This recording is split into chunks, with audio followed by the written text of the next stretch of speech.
সত্যি বলতে অনেকটা মন খারাপ নিয়েই আসলে কাজে ফিরতে হলো। তবে একটা গল্প আমাকে ভীষণ ভাবে হেল্প করেছে আমার মনটাকে শান্ত করতে। মন দিয়ে শুনুন, এই গল্পটা আপনাদের হৃদয়কেও শান্ত করবে। কনস্ট্রাকশন বিল্ডিং এর 8 তলায় দাঁড়ানো এক ভদ্রলোক নিচে রাস্তায় দাঁড়ানো এক লোককে বারবার করে ডেকেই চলেছেন, কিন্তু নিচে দাঁড়ানো লোকটা কোনোভাবেই সাড়া দিচ্ছেন না, কারণ সে শুনতেই পাচ্ছে না। অনেকবার ডাকাডাকি করে ইশারা করেও ব্যর্থ হয়ে 8 তলায় দাঁড়ানো লোকটা এবার পকেট থেকে একটা 5 টাকার নোট বের করে মুঠো করে নিচে দাঁড়ানো লোকটার সামনে ছুঁড়ে মারলো। আর নিচে দাঁড়ানো লোকটা টাকাটা তুলে নিল, আশেপাশে তাকালো আর পকেটে পুরে নিল, কিন্তু একবারের জন্যও উপরে তাকালো না। বিরক্ত হয়ে 8 তলার লোকটা আবারও পকেট থেকে 100 টাকার নোট বের করে মুঠো করে নিচে ছুঁড়ে মারলো, কিন্তু নিচে দাঁড়ানো লোকটা আবারও টাকাটা ঠিকই তুলে নিল, পকেটে পুরলো, আশেপাশে তাকিয়ে একটু মুচকি হাসিও দিল, কিন্তু একবারের জন্যও উপরে ফিরে তাকালো না। কোনো উপায়ান্তর না দেখে 8 তলায় দাঁড়ানো লোকটা এবার পকেট থেকে একটা 1000 টাকার নোট বের করে ছুঁড়ে মারলো নিচে দাঁড়ানো লোকটার সামনে। আর এইবারও যথারীতি সেই ঘটনারই পুনরাবৃত্তি। লোকটা টাকাটা তুলে তো নিল, কিন্তু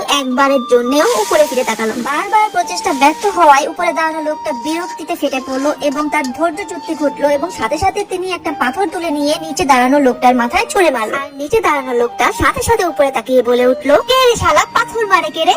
গল্পের এই পার্টটা অনেক মজার হলেও এই গল্পটা কিন্তু গভীর একটা অর্থ বহন করে। উপরওয়ালা আমাদেরকে প্রতিনিয়ত ছোট ছোট সুখ, স্বাচ্ছন্দ্য, আনন্দ, সুযোগ, সম্ভাবনা এবং সৌভাগ্য দিয়েই যাচ্ছেন। আমরা তার দেয়া সকল ভালো জিনিস সাদরে গ্রহণ করি, কিন্তু একবারের জন্যও উপরে তাকিয়ে তার প্রতি কৃতজ্ঞতা প্রকাশ করি না, 2 হাত তুলে বলি না, হে উপরওয়ালা তোমাকে শুকরিয়া। কিন্তু যখনই আমাদের উপরে কোনো দুঃখ দুর্দশা এসে পড়ে, সাথে সাথে আমরা উপরওয়ালাকে অভিযোগ করতে শুরু করে দিই, হে উপরওয়ালা আমার সাথে এমনটা কেন করলে?